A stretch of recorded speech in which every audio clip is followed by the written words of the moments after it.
Thank you for all coming back and attending this. I'm about to talk about being real, being yourself on social media. So, just with that, like right now, all day long I've already been talking about it, but it's like you're sweaty, you're struggling, you need extra chill, you need calm peach lemonade, what else can it take? But it's just like you being real, and that's like I've really ended up becoming that way, and I wasn't always this way at all. And so kind of my story through this is telling you how I feel like I am here today doing what I'm doing. So it's just kind of a fun little story that I take you like kind of slide by slide, and then you'll see as I go. But what I do want to say, I loved that opening because that is something my husband and I were just talking about the other day, and he was like, yeah, that's like, because we were talking about a business, about Q. And it just brings this to my attention because it's like, we all would love to be Michael Jordan. But do we all have the work ethic to do that and to become Michael Jordan? And that's the same thing like right now with the business. I mean, we all want to be, what is it, the highest? I don't even hardly look at the comp. Crown diamond. Crown diamond. We all want to be a crown diamond. But do we have the work ethic to become a crown diamond? And so that just really stuck out to me. And my husband said that to me. He was like, yeah, that relates to like if you want to be a Michael Jordan. So just like I just thought it was cool because that's really what was just happening. We just talked about that a couple days ago. So that just kind of fits what you did. So, okay. So I'm a wife and a mom of 3. This is my beautiful family that I love so dearly. And then I am a project manager. So I actually do not, I fit this into like the nooks and crannies. So for me to come on and, build a team, some days I'm overwhelmed. I'm not gonna lie. Some days it's like, holy cow, this is a lot of work. So don't ever be afraid, like, if you are working and you're trying to fit this into the nooks and crannies, it's okay. Sometimes we have to give our work to some other people as well. And that's why Becky has been on like almost every single call that I have had. And I love that because I want to provide for my team the best that I can. And we are all a team in this room. So even if I had, something going on that somebody else had a story of, I would, we all can connect through that. So if you're at work and somebody else isn't at work and you know that, reach out to them and see, if they would connect with your potential. And so I just like to say that because, we are all busy. Every single person in this room has a lot going on. So you just fit this in the nooks and crannies of your life. And that's what I do. So I do work as a project manager. And then I have 3 wild kids that take a lot of my time as well. And so, it is whenever it is. And so I like to just tell you, like, some days I've been in the car driving and I've set my phone over into the, console of where my drink would go. And Becky has done the call for me, but I was present on it. So I just try to literally fit this in wherever I can. I try to be on my phone, but if I'm not actually present on my phone, I am still there, just trying to fit this in. So, just try to remember to fit it into wherever you can. Doesn't have to be your everyday, all day thing. If it isn't, you can still do this too. And then, so what I'm going to talk to you guys about is training. So I'm training you on how to use your social medias and be you, because it is key to be yourself on social media. So just, I guess this is my story of how it all started. Being 100% you is key on social media. And it is so true.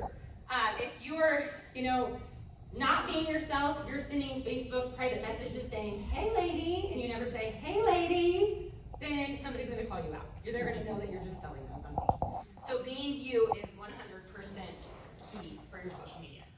And then if you don't have a personal story, somebody has a personal story. So I've heard people say, I want to do this and I see your success, but I don't have a story. Well, your nephew has a story. And that was Crystal back there in the back. But, she's like, I don't know if I have a story yet. And I was like, but you can do this because your nephew has a story. So it can be whoever you can relate to. Somebody has a story in this business that can help you with whoever you're reaching out to. Okay, so this is how I got started. So 3 years ago, it'd be October, I had started having my first miscarriage. And so this here is showing you how you can be real on social media. And you may have to step back if you don't want to talk this personal. You don't have to talk this personal. That's okay, but I did. And so when I started, I got this clip pulled from 2019, obviously. But this is showing you how you can be honest and be you on social media. So 3 years ago, I started with having my first miscarriage. And then 2 months later, I had a second miscarriage. And then 2 months later, I had a positive pregnancy test, which was Parker. So that was a successful pregnancy. But I was pregnant 3 times in 6 months. So you guys all probably know how I was, and I was not well, but I didn't have Q yet, which stinks because I wish I would have. And then what would 3 years be like, But I didn't, so I struggled myself for the past 3 years. Some days were better than others, but I walked around and people thought I was perfectly fine, and I wasn't. And that is why these products here, we actually have the capability of helping so many lives. Because that's how it is. It starts by somebody not doing well, but hearing your story, and they connect with you, and they can talk to you because they trust you. So that's why being real on social media, I feel like, is totally key. Because they're scared that things are happening in their life that could relate to you. And that's literally what happened with this, is I started talking about miscarriage on social media and started telling my story because I thought it was healing to talk about it. And I'm still not really sure why it was healing to talk about it, but that was how I healed. And so I started sharing those journeys on Facebook and on social media, and I literally don't think I'm lying when I said I have hundreds of private messages 3 years ago from people that had the same thing happening. So I related, I could connect with them, and I started building that trust with those people on my social media, So that's kind of just like my starter of like how I feel like I truly started to be myself on my social media, and just kind of talking on my social media was 3 years ago it all kind of started. And then after having miscarriages, I was still struggling extremely bad with it wasn't that I wasn't weight loss that I was struggling with, but it was more so I did not appreciate the body I had because it lost 2 babies. So I was still mad at it.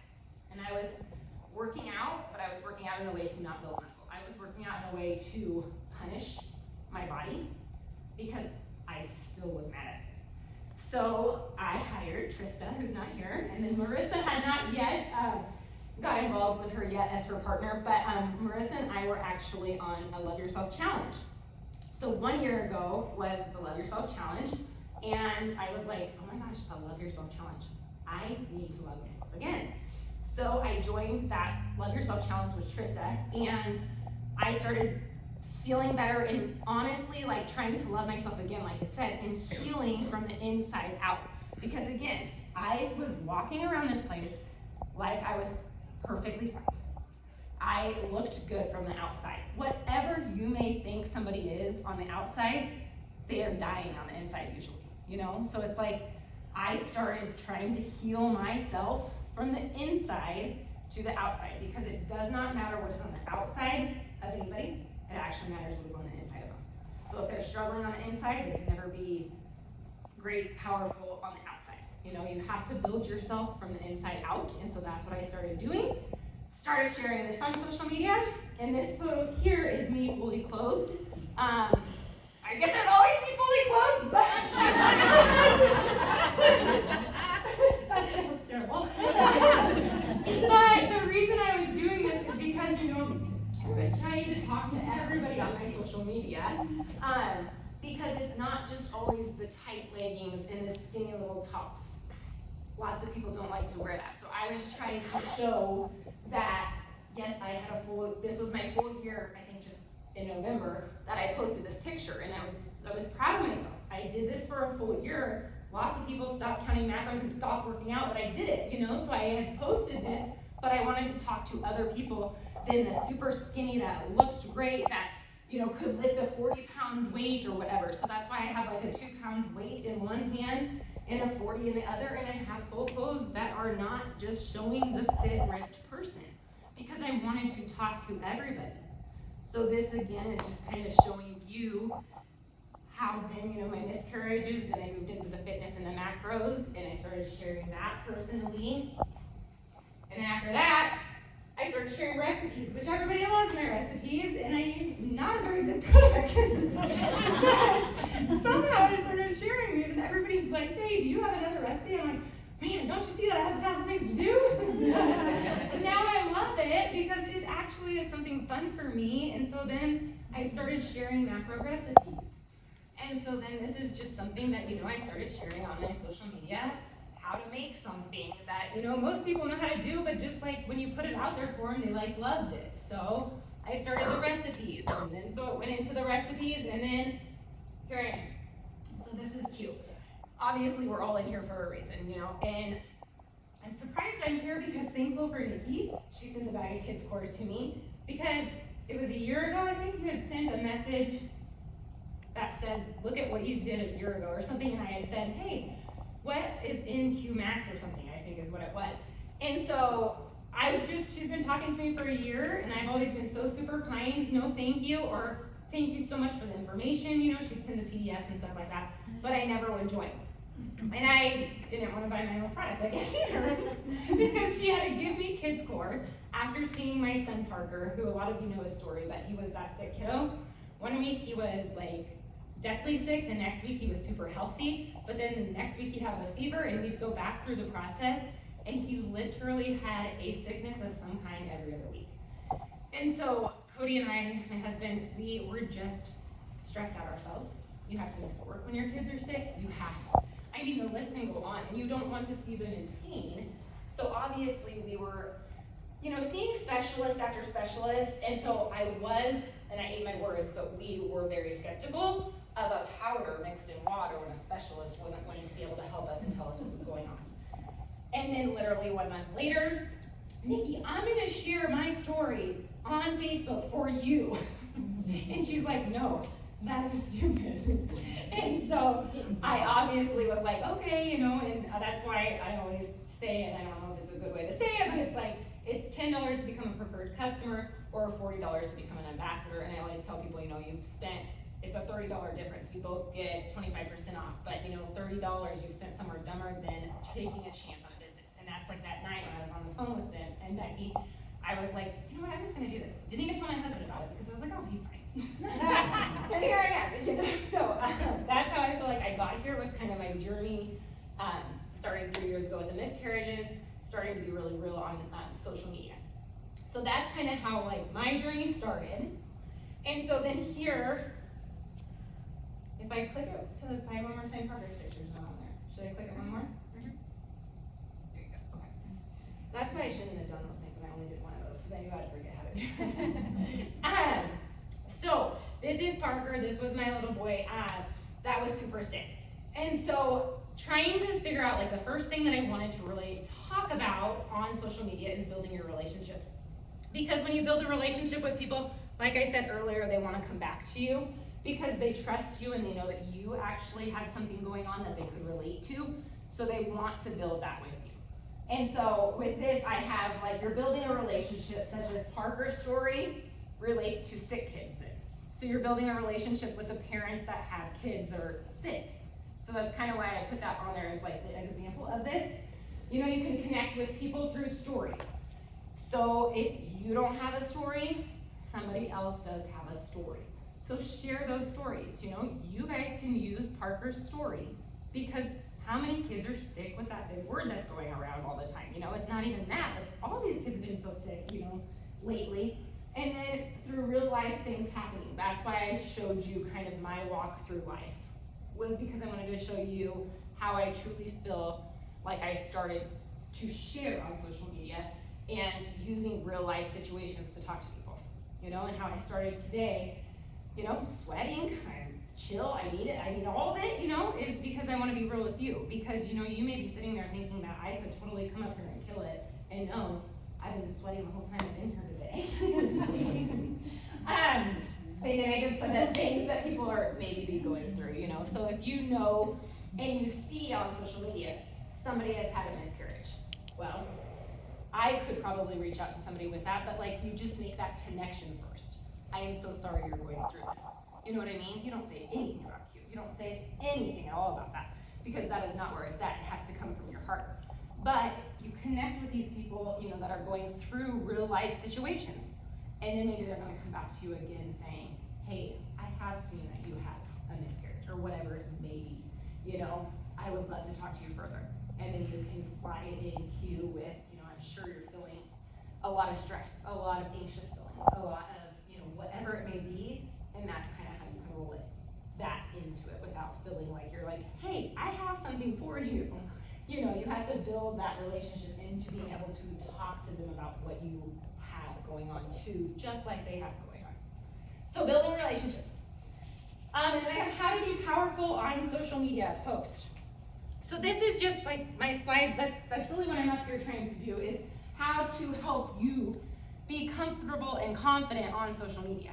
Because it really honestly is the way that we can sell a lot of things. I mean, we all could talk to somebody at the store, but would we really actually mention Q? I mean, some would, I don't know, I haven't gotten there yet, but I want to, you know, I want to be able to mention it and say something to their face, but right now, a lot of this is social media at the moment that I have been using. So if you are new to posting on social media, you may have to work into posting. So I didn't want you to feel like oh my gosh, she posts 5 times a week. Oh my gosh, I gotta go post 5 times a week. I haven't even ever posted in my life on social media, but I'm gonna go ahead and I'm gonna go post 5 times on social media. You don't have to do that, okay? So you just kind of have to like evaluate yourself, see how you fit into these. But if you are already a poster, a decent amount on there, then you know you can make 2 personal posts and 1 about Q. Every single week, you don't have to do 5 posts on Q. And we still want to see your guys' life too. We don't want to just see Q, Q, Q, Q, Q, Q. Oh, that's a cute photo of your kid, you know? But, so you have to kind of mix it up too. So that's just why I'm saying, you know, if you're just now fresh to social media, you don't have to go out there and feel like you have to post 5 times a day, because you don't. That's okay. And then, if you're an oversharer, which I put AKA now because I've shared my life on social media, I tend to try to do 5 a week. So I like to try to do 3 personal and 2 about Q. Lately it's been more because I feel like we have had a lot going on with Q stuff and events going on and stuff like that. If that happens, you know, it's okay. It's not like you're oversharing Q. I mean, you keep opening your business. Every time you post, you're opening your business. Because people need to know what you are doing. What are you selling in your window at your store? You know, you're your store friend. So if you're not posting about it, people don't know what you're doing. They really don't. And so then I said, stories sell and facts sell. I always hear this from Kalina. And so, I don't know who it was earlier here when we had somebody and I was like, yeah, well I can tell you a bunch of the stories, but you gotta go see Kalina for the facts, you know? So it's like, you don't have to know it all. I'm better at stories. Kalina's better at the facts, you know? So like, it's okay. And you don't have to know either of them either, you know? But that's just what I like to say. Stories sell, stories sell and facts sell. So it's just stories and facts are really truly Kalina's words. Okay, so how to be powerful on social media. So this is where I stole Marissa because I felt like, you know, this had been going around a little bit and I caught Marissa. And you have to do a story every single day. You don't have to post, but you have to do a story every single day. Why? Because you are open every day, right? If you're not open every day and you're not posting, you're not open every day. So every time a story, people see your stories, then they get to know, oh, that's another product that they sell. Oh, that's what she's up to, or whatever. It doesn't always have to be Q. You throw a lot of your day into it and a couple Qs here and there, but every day, something on your story from Q, so that you are open for business. So, also with what Marissa did here, is she put a poll up, so that's where they have polls where you can click yes on them. They have answers where you can say, drop your answer here. Anything that they have to communicate on yours actually shows you more. So instead of just posting the photos, when you do something that they have to interact with it, you actually get your story built up more, that more people are seeing it. So then I like to also say on this one, like in slumber is kind of different, but like, do you struggle with sleep? Yes or no? So if people are hitting no, don't get sad about it, but I always try to say say yes or heck yeah or yeah, I need that, or try to keep them positive, because if you do something different than this one, you know, and you have something on there about, oh man, it could be anything, and you have a no, I'm not interested on it, you don't really want that, you know, because you don't want them to click on that. You want them to say, yes, send me the invite link, or you betcha I'll be there. You know what I mean? So keeping them positive. And then I also had on here the sporadic. So if you get on there at 8 a.m. in the morning and you post 10 different slides, you're done already. Because whoever sees that already went through your story, and you don't pop back up to them again. So do like 3 little things in the morning, pop back on at your lunch break and put something, pop back on in the evening and put something. You're always showing back up in their stories. So people don't know that. So don't just get up in the morning and feel like you got your work put in for the day and everybody's gonna see it, because that's not the truth. The more sporadically you pop into your stories, the more that you are up at the front of Facebook and social media, Instagrams and stuff like that. So those were just some things. And Jean's not here, and I'm so sad because you guys, I tried so hard to stop the live at a spot that like she was smiling or something, and I could never. And I tried for probably a good 30 minutes, and I was like, Jean's gonna kill me at this. Jean's gonna and she's not even here. So going live, you know, this used to be a very big thing, going live, and Facebook loved you going live. So it is one of those things where if you could go live, I don't know if I really do 2 times a week or a month, but I try, just because I do like to share things, and especially like if there's a big thing going on, you can type for days about it. But if you get on and share in 5 minutes, more people are gonna watch your live than try to read your post. So I do think lives are very beneficial. So doing a live, you can go talk about opening up your box. So you get a big Q box in the mail, turn your phone on, set it up, and open it up in front of people and tell them what you have. You could do a live on, you know, the business of it. You could do a live on what you are doing and taking in your own home. A lot of people ask us that. Well, I'm not sure what Q is. Like, what are you even taking? And so you share with them exactly what your family's taking on a live. People like that. The business, you know, the other day, the CEO call, I got on really to talk about that, and then I got going on a different story, and I came back to this story, but I got so excited about that call, and then I do like to share where, you know, like Jake at the end of the call got super, well, he didn't get emotional, but I feel like I got emotional, but he was talking about his own life and how he wasn't a fortunate kid, and that's why he likes to be so giving, and I just, like, it resonated, and I had a little bit of a week with my preteen who we love to death, but sometimes I was emotional because I got, you know, it just wasn't all week. So I tried to get on there to explain, like, these are real people. Like, why wouldn't I want to work for them? Like, they are amazing. They share real stories. Like, why wouldn't I want to be here? And so I was trying to excite my social media to try to get them excited, because I was excited. Probably was a little overly excited and should have went live a little later, but and then this is just Jenny, and she literally she took her greens that day, she got on and she talked about the greens, she was maybe on for like 3 minutes, and she was off of it. So it doesn't have to be like you're gonna go on a spiel for 10 minutes or 20 minutes, like just get on and show them what just mix your Q sport, it doesn't matter. Go into my workout, mix your Q sport and go, you know. Doesn't really have to be like a long process. Opportunity and what it has done for you. The $1,000 Christmas cash would be phenomenal right now because it's still going through the month. People, what could $1,000 do for you before Christmas? That's all you have to go on and say. Talk a little bit about it, say that you need to be here with me. I would love to get you all started, and just share that opportunity with people. Product stories, you can go on and just tell them about, you know, Becky's son Clay or whatever it may be. Okay, so how to be powerful on social media. Here is our IPA. I have a sheet of, this one is in everybody, we all have seen the link tree. This IPA sheet I found from the link tree, so I stole it to just show you here. You know, however you are trying to communicate with people needs to be wrote down. Most people won't reach out to you. Believe in what you are doing and what you have to offer. And why I say that is because if you're not doing the work, just like I was explaining earlier, I think maybe I was doing this and that's why I couldn't told you that, I don't know. But it's the same thing.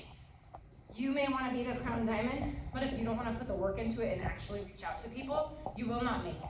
Because you cannot sit there and act like they're going to come to you. You have to work the business and put the effort into it to be able to get to crown diamond. Because if you're not going to put the work in it, then you're not going to get there. That's Michael Jordan. You know, we all want to be a Michael Jordan, but do you think I have the time to do all the things that he's doing? Well, I'd have to commit to it. You know, so that's what this is you have to believe in yourself and you have to start reaching out to people, or else you're going to be in the same seat next year thinking the same thing, that what if I would have started reaching out back then? You know, it takes just a few people to get in here with you and run with you.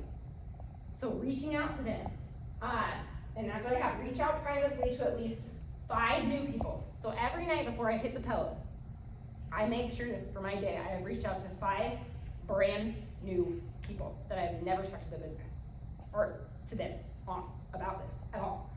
And then 5 current people. So that's checking back in. Hey, how are you feeling? How's the products?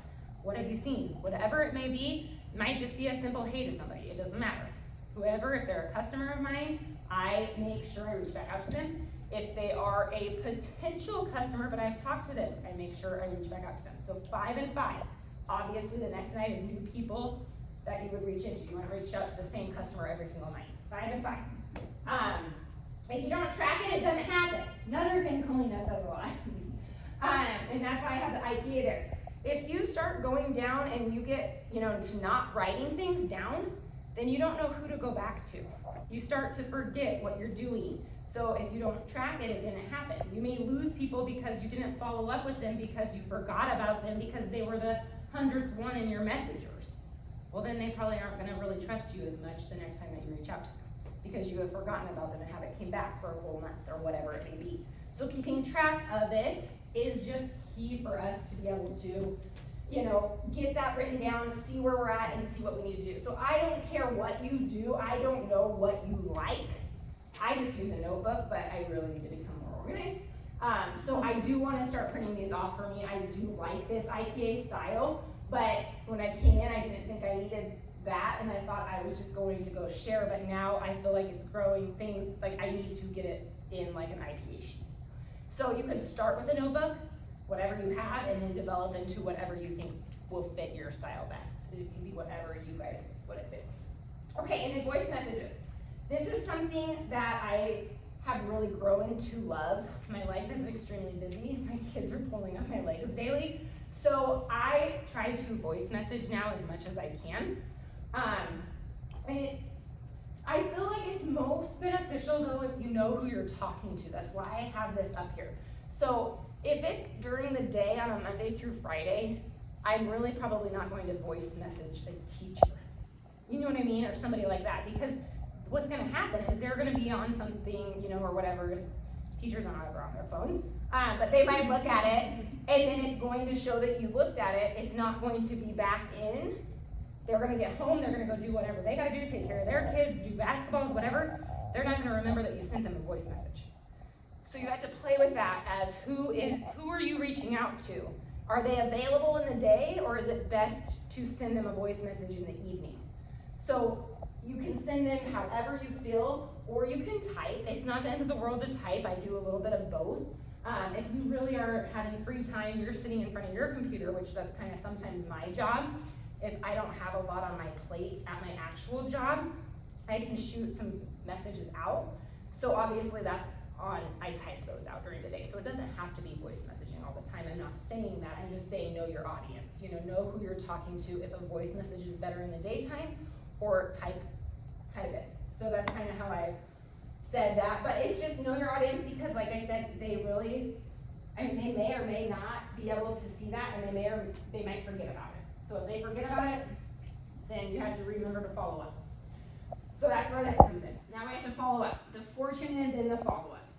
Follow up with people weekly. So honestly, I do not feel greedy. I do not feel like I am making somebody mad. I do not feel like I am being an annoyance to people, because I have built the belief that I know that I have something to offer people. So until you tell me a flat no, I'm going to follow up with you every single week. And people don't think like that. People get scared that you're being annoying. Well, if you're being annoying, they will probably tell you no. That's how I take it. So I don't get my feelings hurt by a no either. I don't care. I go to the next person because I have something to offer somebody. I haven't seen a comp plan like that. I haven't seen the products that can work in 2 weeks. I feel like I have to talk to people. So I follow back up till you tell me no, and I don't think I've had somebody tell me no yet. They might not respond. That's a common one. But if a special is going on, make sure that you let them know. That's a super easy way to follow up without feeling like you're being annoying, because you want them to get a special. You want them to have that special. If I didn't tell you about the special, I'd be so upset because then you ordered the next week and you didn't get the special and I didn't follow up with you, kind of thing. So reach out to them. That's the easy way. That's easy. You're not being annoying. You're telling them what is good that they would save them money. And I just thought you are not annoying. People get busy. People honestly forget. And people, we can ask them, hey, I know that you have had a lot of interest.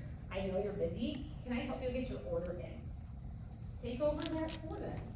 People are busy. Life is busy. Final thoughts. So this is just some things that I put together here. If you are not posting on any of your social media accounts, you're saying that you're closed for the day. And I kind of hit that earlier. You gotta think about that. If you go to work and you don't talk to anybody that whole day about Q, and you haven't posted on social media, you were closed down that day. You didn't offer one person a chance at feeling better or having their finances change. You were closed. If you don't clock in, you don't get paid. Okay, maybe we don't have a time clock here at Q. So maybe you don't have to put a time clock in, whatever. But if you don't do that, you don't get paid. So if you don't reach out, post, share, or sample, you're not getting paid. Again, daily. If you want this business to work, daily. You send a sample out, whatever you may need to do, daily. If you shut down shop, and this is just why I put this here too, is because the holidays are here. Oh, it's okay. I have a lot going on. I'm gonna enjoy my family time this week. You just closed up for a week. Don't be sad. Come your next paycheck when you closed because you decided that you wanted to have, and that's okay if you do. That's fine. If you want to take a break, that's fine. But that is your business. So it's up to you and what you want to make come your next paycheck. Don't blame anybody else because you quit the business for a week to have a break. And I think that's it. Yeah. Good.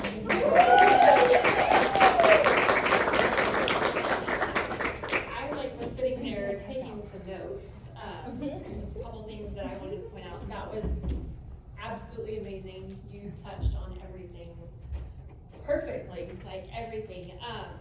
Her comment about when you want a certain rank, and does your work ethic meet the rank that you're working towards? Specifically, she threw out the rank Crown Diamond, whatever it is for you, whatever rank that is. Maybe it's bronze, maybe it's gold, maybe it's platinum, maybe it's Crown Diamond, and you believe that. One thing you can think about is are you putting in the work like you are already that rank?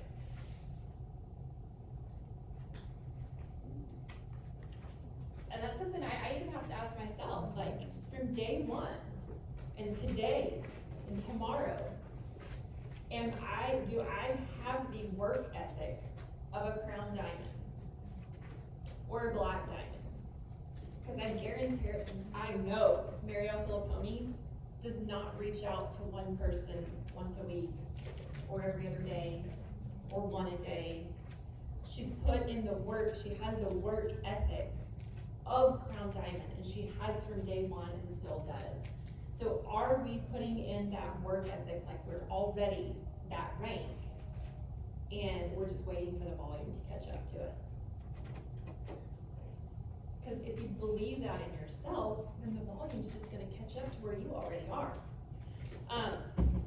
I love the point about, when she was talking about sharing about her miscarriages, and then it transformed into her fitness journey, and then into Q. That just goes to show that you have to share what season you're in. And the pages of your book are gonna be written differently than the pages in her book. The pages in her